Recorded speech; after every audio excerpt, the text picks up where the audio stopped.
Hi, I'm Amelie. I'm the treasurer. Uh, just like to thank the previous two speakers and also the freshers in the voice channel in our Discord who have helped to stream it there. Um, some of you will meet me when you do 118. I'm going to be tutoring some of those sessions, and hopefully I'll also be tutoring FP in term 2. So this is a talk on graph theory, and it's a karaoke presentation. And what that means is that my friend Sam, previous president of the society, has prepared these slides in advance, and I have not seen them. I don't know what's in them. I have very little idea what's about to happen. I have a base level understanding of graph theory, and I would recommend it, but everything that I say in this talk, it's probably not true. So I guess I will start whenever Sam is ready. And I can only apologize. What is a graph? A graph is many things, and this is why we shouldn't be asking this kind of question. Instead, what we should be asking, what isn't a graph? Most things aren't graphs, but how can you be sure?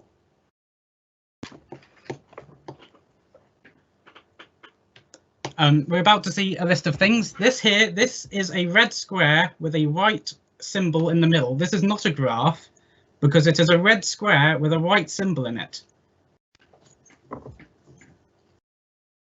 This is, I don't know who this is, but this is presumably a person, and hopefully has not yet been turned into a graph. Components of a graph. So graphs are made up of several different things, most notably vertices. So a graph contains vertices. These are dots. You've probably seen them before. Edges. Edges connect to vertices. So you'll often see, like, imagine a pin board with pins, and each pin is connected to another pin by string. Sound effects. Many graphs are audible, and in fact, we do categorize graphs based on the sound they make.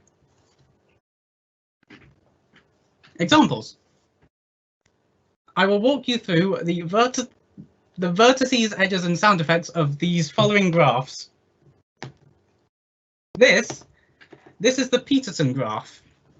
It has 10 vertices, and as you may notice, it is actually two pentagons connected. It's a very interesting graph because the sound it made can only be heard by dogs. This is Pepsi Galaxy TM. In here, you will find these 6 nodes, each representing a different core component of the Pepsi drink. Each edge connects these in a way that is incomprehensible to the human mind, and the sound they make can only be understood through sign language.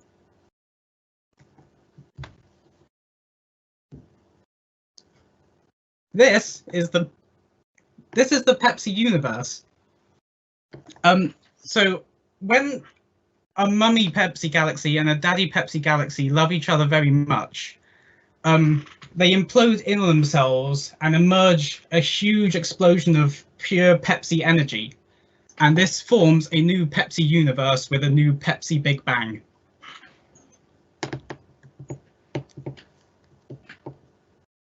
The history of graphs.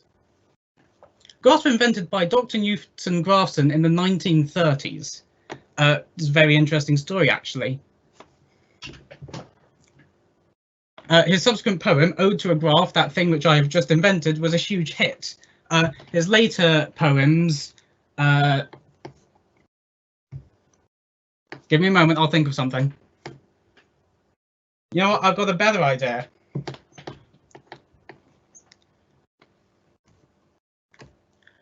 Woe to thee, O K35, for I have found you while still alive.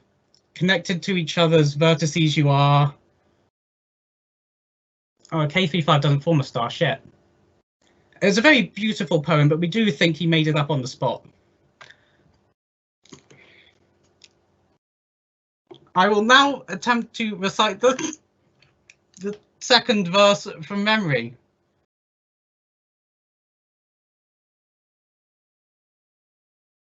The attempt failed. I can only apologise. Some properties of graphs. So here are some properties of graphs. Connectedness. So if the nodes of a graph, if all the nodes of a graph can be reached from other nodes through edges, it's connected. Planarity. So if a graph can be drawn in a 2D plane, as in it can be drawn on a sheet of paper without any of the edges overlapping each other, it is a planar graph. Girth. This is the thickness of a graph, if you will. Some say that the girthier the graph, the more satisfying it is to draw, but in actuality, it is not the girth of the graph, but how you use it that's important. Taste. As I said earlier, most graphs have a sound, but they also sometimes have taste. Now, again, most of these tastes can only be sensed by dogs. However, we are lucky in that the Peterson graph we saw earlier actually tastes like lollipops.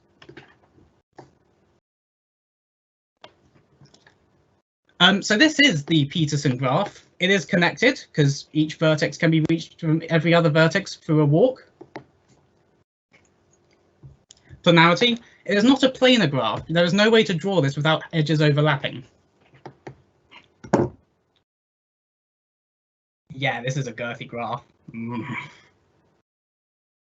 And I said earlier, it tastes of lollipops, specifically the red ones. Continued. The independent set number of a graph is the maximum number of its vertices that you can group together such that no pair of them is connected by an edge. The clique number is almost the opposite. It's the maximum number of vertices that you can collect so that they are all connected to each other by edges. The telephone number of G, I would recite it, but they are getting quite annoyed with my calls and I just want them back. No one knows what a fax machine is. We did abolish the fax numbers, in fact. So now you can reach all graphs through Discord or email, and some by carrier pigeon. There are several types of graphs. Let's talk about some of them. Cycles. These are graphs that can be formed roughly into the shape of a bicycle. Trees. These are graphs that can be formed into the shape of a tree. Books. These are graphs that appear in books and are so boring that nerds have decided to write about them. Banana trees. So, like I said, if a graph looks like a tree or can be arranged into a tree, then it is a tree. However, banana tree is yellow. Olive trees. Same thing. They are sort of dark brown and taste nice when dipped in oil. I quite like them. Now, caterpillars. Caterpillars are an interesting kind of graph because if you leave them for long enough, all the vertices close in on themselves. They form a giant clique and then they emerge into a beautiful pool of just random vertices strewn across the ground. They're not really like actual caterpillars, they just fall apart. Lobsters. I'm a vegetarian, but apparently they're delicious. Brooms. These are really useful for clearing up the caterpillars, actually. Fancy brooms. For posh twats. A double-ended fancy broom, however, goes even further and is actually used by us commoners. Noun's theorem. You may have noticed we have a lot of names for the different characteristics and types of graphs. Avery Noun, in fact, spotted this trend and they came up with this theorem, which goes: all nouns are also graph terminology, which is a very interesting concept, I think. This is rule 43 of graph theory. So let's talk about trees again. Trees are very important, and let's go through a few categories of trees. A binary tree is either on or off, much like a Boolean. The graceful tree conjecture states that all trees are graceful. And what this means is that some guy really loved trees. This is a graceful tree, and as you can see, it's actually quite pretty. I have never pleasured myself to this tree, I promise. Can we move on, Sam? Cycles. Here are some cycles. An even cycle. This is the 0th cycle I'm showing you, so it's an even cycle. And this one below it, the C5, that's an odd cycle because it's the first cycle I'm showing you.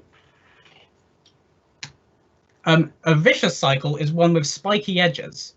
You'll notice that the smaller the cycle, the spikier it is, because the angles are more dangerous. But this one is special because if you add these two vertices in the middle and another edge below them, it looks like this. And you can spike yourself on these vertices and edges. The Pep cycle, as I said, is the family of Pepsi graphs as sponsored by Pepsi Corp. I don't think I can talk more about them without being sued. Paths and walks. Here are a few definitions of paths and walks and tours. Fairly standard stuff. You should all have this down in your graph theory notebook, which was handed out at the beginning of the talk. Using Noun's theorem, I will now talk about a cycle path. Oh, right, now. So a cycle is, like I said, it's a graph that looks like a bicycle. And a cycle path is where they travel so that car graphs, which look like cars, can travel separately and they don't have to go behind the cycles who are going really slowly, and it's very annoying to drive behind. A road is a kind of graph that looks like a big rectangle because cycles and car graphs can go along them. A ski slope is awesome, highly recommend. Colouring graphs. We do like to colour our graphs. Let's colour this graph with only 2 colours, which I've done already with black and white.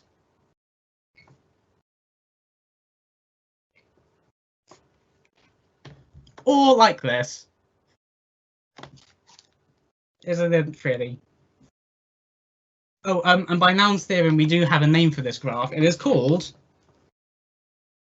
a kangaroo graph, and there's a very interesting reason for this. And for that, we will have to go back to 1800 Peru, when the first explorers discovered the prime graph.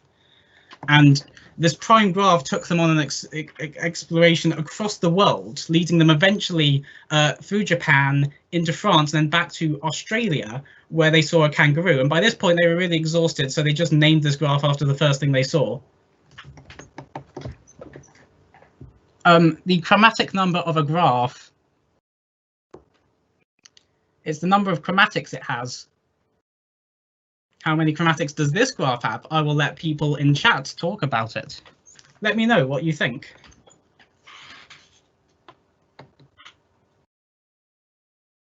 Perfect graphs. So modules are a way of decomposing a graph.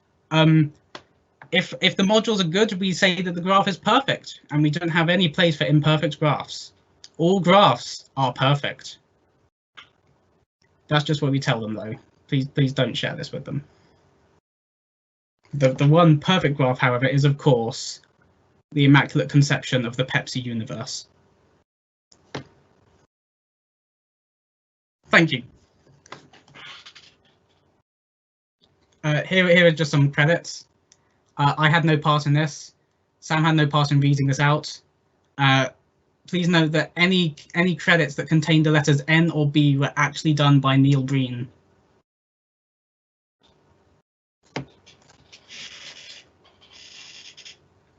So that happened. Thank you everyone for coming to my TED talk. There's clapping in the Discord again. Does anyone have any questions? We actually have 3 questions here. Would you like me to read them out for you? Hang on, I'll get them up. Okay. I I feel like my knowledge of graphs is being reduced. Hang on, where's it gone? I feel like my knowledge of graphs is being reduced. I would like a formal apology. Fight me. If you have COVID, can you still smell and/or taste a graph? An interesting question. And what happened to the Coca-Cola graphs? You just said Pepsi would be all right. And another question from lobby text. Is it possible to have questions? This is actually an interesting question that was once posed by famous author Namus Made Upus. And he, what was the question again? I've forgotten. You know what? I'm not going to say it a second time. All I'll say is that the verse on graphs was inspired. So yeah, I guess. Do we really need more time for questions, or shall we just call it there? I can drop my email, so if you have any more questions, I can ignore them. Sure. There are a few more in the Q&A. These aren't questions. Well, okay, the last one is a question. Oh, go on. How dare you? With much regret.